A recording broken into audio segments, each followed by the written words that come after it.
আজকে এই মঞ্চে থেকে আমি নিজে আমার পার্টির চেয়ারম্যান হিসাবে আমি আমার পুরনো বিধানসভা, আমার হোম বিধানসভা 70 রেজিনগর এবং 71 বেলডাঙ্গা দুটো থেকে আমি লড়াই করব এবং জিতব ইনশাল্লাহ। পাশাপাশি পশ্চিম মেদিনীপুরের গ্রামীণ খড়গপুর, কারণ শহর খড়গপুরে একটা সিট আছে, সেটা আমরা নিশ্চয়ই পরবর্তীকালে জানাবো। গ্রামীণ খড়গপুরের প্রার্থী আমাদের পশ্চিম মেদিনীপুরের আমাদের পার্টির জেলা সভাপতি, উনি কন্টেস্ট করবেন, ইব্রাহিম হাজি।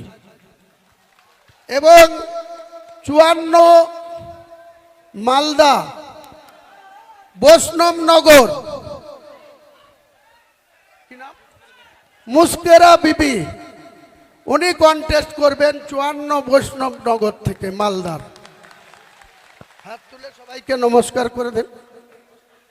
মনীষা পান্ডে 64 মুর্শিদাবাদ থেকে কন্টেস্ট করবে, 64 মুর্শিদাবাদ, 64 মুর্শিদাবাদ মনীষা পান্ডে।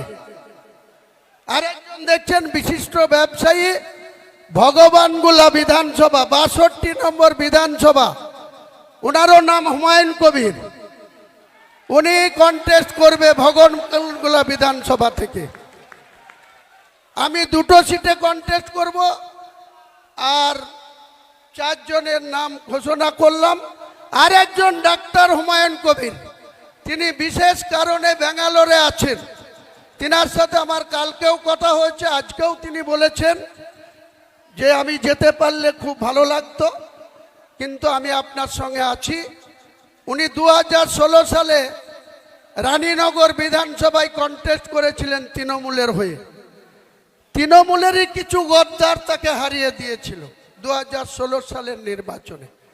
সেই ডাক্তার হুমায়ুন কবিরও রানীনগর বিধানসভা থেকে কন্টেস্ট করবে আগামী নির্বাচনে। তাহলে আপাতত আমি দুটো সিট, 4টে সিট আর ডাক্তার হুমায়ুন কবির, এই হলো আজকের আমার চমক বলেন বা ঘোষণা বলেন। নির্বাচন অনেক বাকি, ইলেকশন কমিশনের ছুটি আসলেই আমরা 294-এর মধ্যে কত সিটে লড়াই করব ভবিষ্যৎ সময় সে কথা বলে দেবে।